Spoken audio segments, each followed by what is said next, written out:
Thank you. Well, thanks for the opportunity. I'm Ted Strosser. I'm a local architect and going through some transitioning in my office, and kind of welcome this opportunity to get some interesting, hopefully, feedback and kind of show you a little bit about what we're all about and what we've done in the past and what we're hoping to do. So as it says here, I founded this company in 2010, which we're located in Danville. I have 2 employees, so there's 4 of us total in Danville. And we've merged, and I should have put this as an active, we're merging with B3 Architects in Sunbury, which is also a 4-person office. Because although a lot of the paperwork has gone through on the merger, we're still in the process of branding and figuring out really what we want to be. I had a fairly focused idea of what I wanted to be when I was kind of solo, but now that we've merged to become Strosser Baer Architects, that's evolving even more so. So what we do is design buildings primarily. We do both residential and commercial, although the majority of what sustains us is commercial work. These are just some projects we've done. I founded my practice on this idea of conservation and using it in a kind of European way of basically preserving both the natural and cultural landscapes, buildings, infrastructure of whatever kind of project we arrive at. So we try to take our clues from the existing built environment primarily, because around here most of what we do is renovations and additions. We don't do a lot of brand new construction. So just some samples of some of the projects you may have seen around the area that we've done. And one of the commonly asked questions we get is, do we do houses? Yes, and the reason we do those, they tend to be from a sustainability of our company, they're kind of we tread water with them. They're not a lot of where we can honestly make a lot of money on houses, but they're great networking. These clients that we work with on residential projects will often, our motto is in 3 to 5 years they may be on the school board or they're board of directors of the local community library, and if you do a good job for them here, they'll remember you, and that's what leads to the next kinds of things. So plus they're good learning. We always have tend to have a lot more design freedom on residential projects than clients like Bucknell or Evan or Geisinger will let us have on their facilities. So they keep us fresh and innovative from a design standpoint. And they are, although we've learned that we're part marriage counselor, typically, if we're doing, as I'm sure, Jason, if it's a good relationship, then they can be quite fun. So they're a reason why we don't tend to market towards the residential side of things, but we do take what comes our way. So this was my vision statement when I started Strosser Architecture and Conservation in 2010. And like I said, I used that word conservation. This was my one-page kind of marketing kind of thing that went out on all of our literature, all of our proposals. It was like the first page of our website and so forth. And it really was what was my guiding force for all of our projects and all of my people. We try to truly, honestly approach projects from this direction. And this is kind of where I am right now, is as I'm merging, Rocky, my new partner, is a general practitioner in Sunbury. Good firm with good clients. We've worked together in the past. We used the same software, so it was a natural. We were our main competitors. We were 2, basically 4 people offices locally here that competed against each other for work, but yet Bucknell, Geisinger, they would never give us bigger projects because we're both little 4-people offices. So now all of a sudden we're an 8-person office, and it's not saying much, but we're probably the biggest architectural practice now in our region because of it. And so we're almost all of a sudden getting bigger work as a result of it. So one of the things we're kind of, as the phone keeps ringing and we're just trying to meet deadlines and keep our clients satisfied, we unfortunately are not allowing ourselves that kind of ability to step back and really consciously brand ourselves and think about what our new mission statement is as a combined company. And even our websites, our printed marketing materials, I'm really struggling with how do we do this in a nice way that we really want to present ourselves well, but at some point we have a proposal due next Tuesday and we're just taking my old proposal and changing out the logo and boom, and so I'd love some help. And I guess I'll end it with that.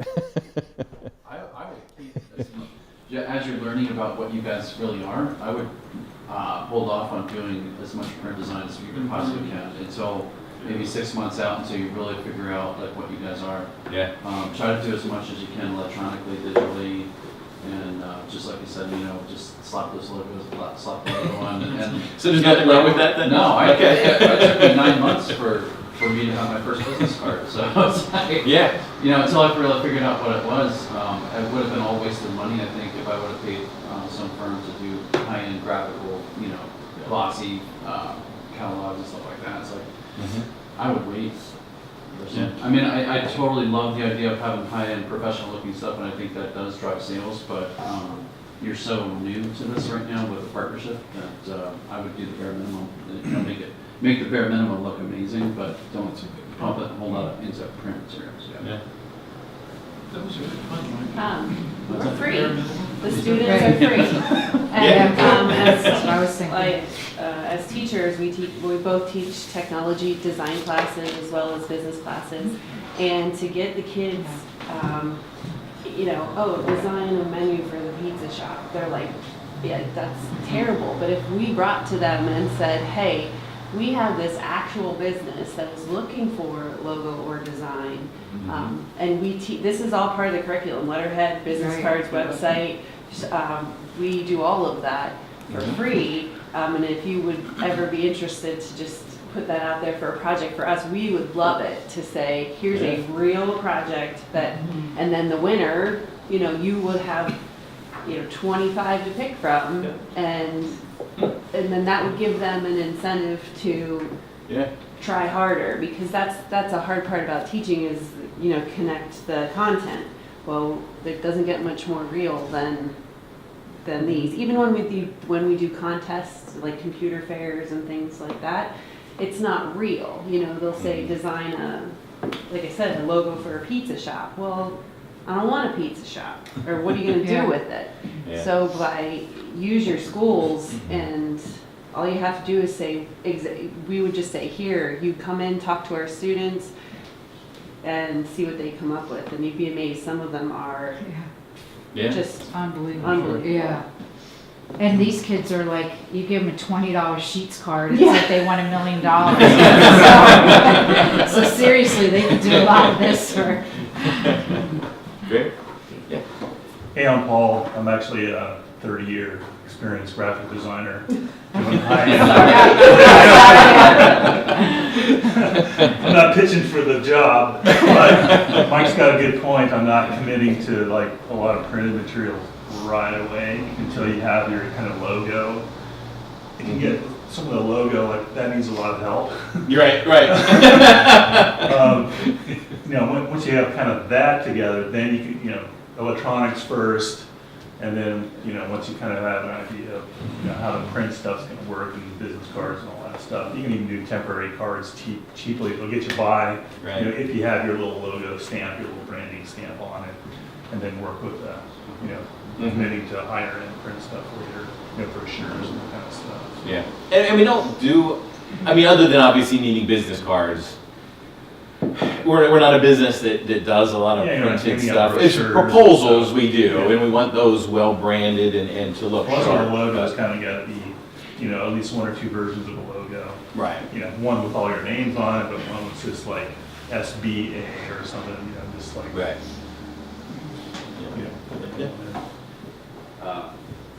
back to the electronic thing, especially since now you can take on more. Did you know within your footprint how often people are clicking around for your types of services? No. Okay, so I would definitely want to look into that, because now that you can take on more, the clicks should be more, assume. So if it's SEO and some of these things, I think electronically, so that you're appearing, so that obviously proposals should be rolling in much more. Right.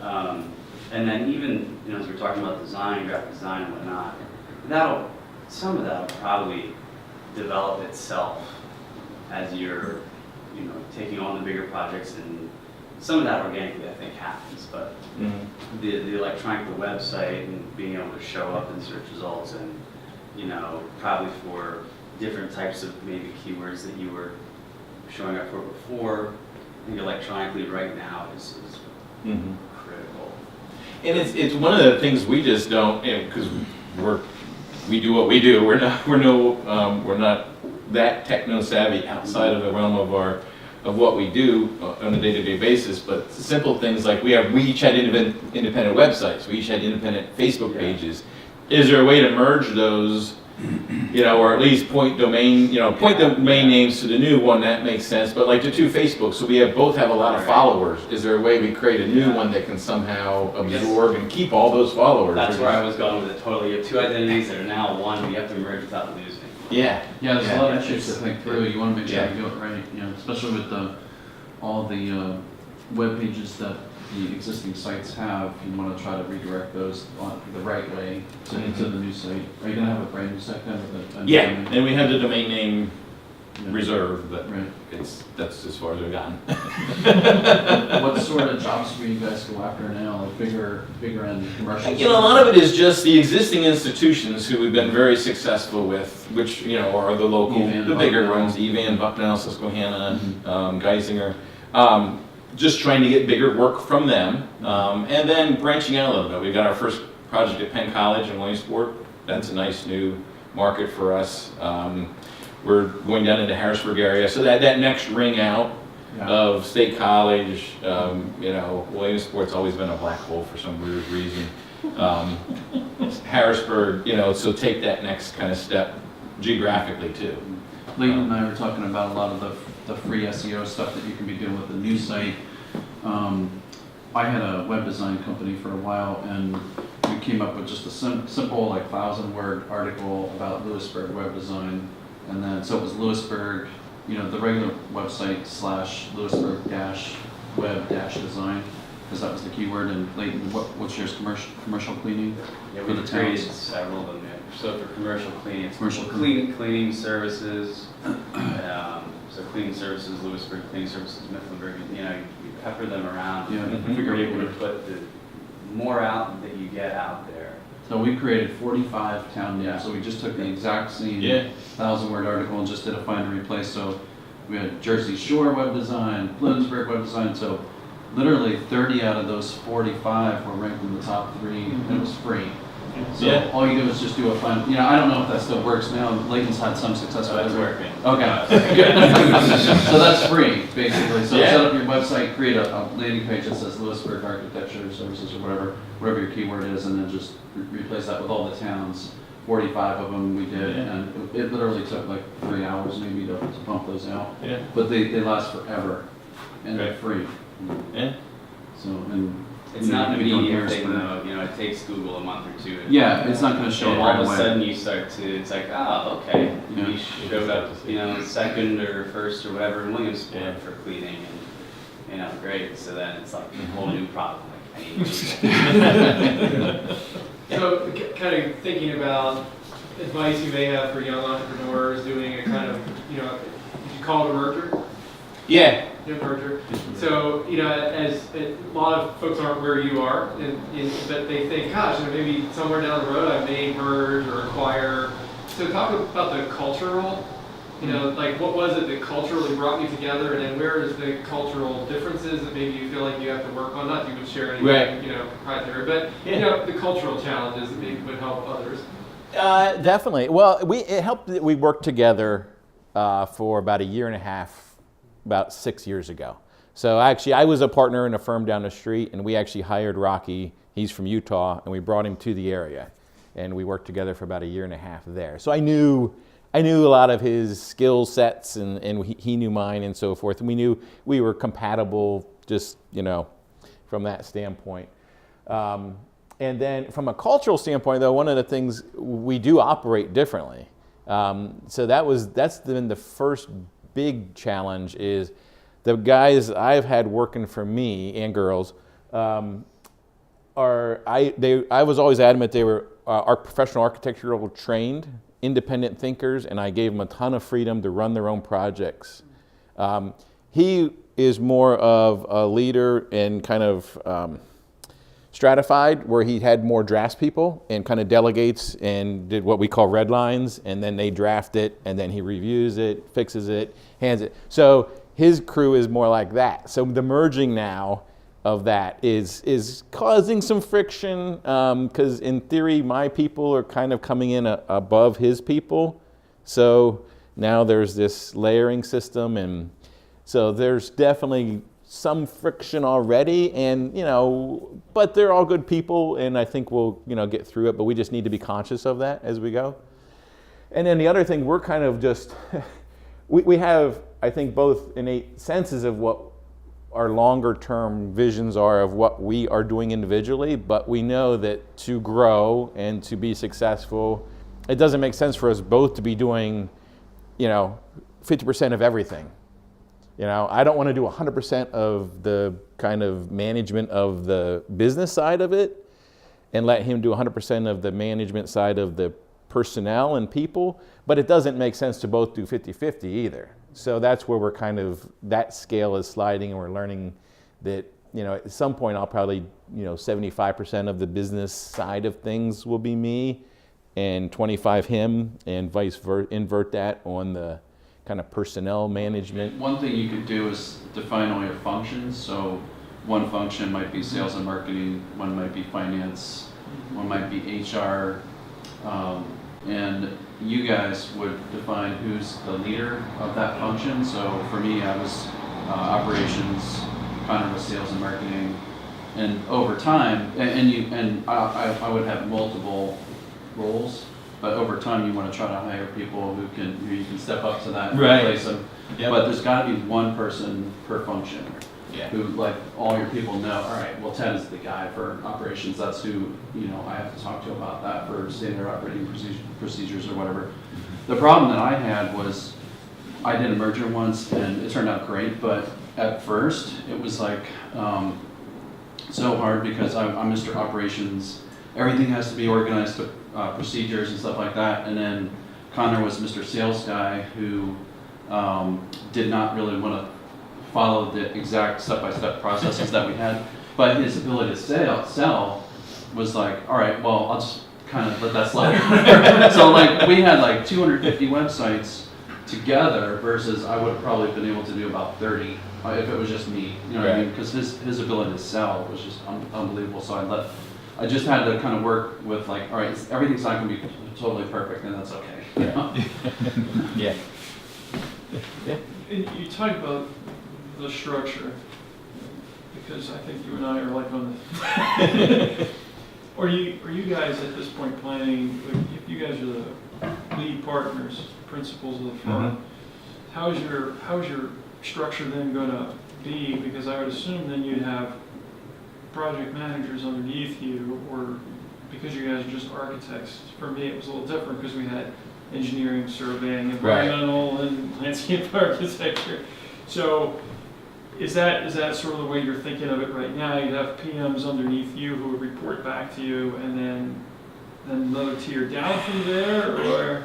I mean, I would hope we would evolve to be at a scale that is the way we go, but as of right now, that's not where we are. Basically, it's Rocky and I as 50-50 partners, and then everybody else is kind of, they have different responsibilities of different levels, but they all kind of each report directly to us. There's no tiered of reporting back through.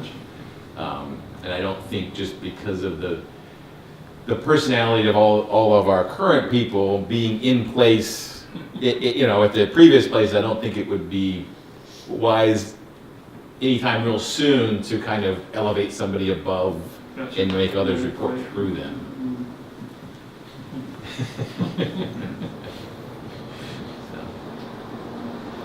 Well, great. Well, our last question is always, what can we do for you? Yeah, well, you've already been very helpful, and obviously, you know, there's talent in here for graphic design, which we obviously need in the future. Some of this nuts and bolts of, I'd love to, you know, talk more and learn more about, you know, the merging of the two Facebook accounts and how just those kinds of things happen. Is definitely something that we need help on. And Jason, I think you and I, there's definitely some things we can kind of brainstorm about in ways we could partner as we go forward. So, yeah, appreciate the opportunity.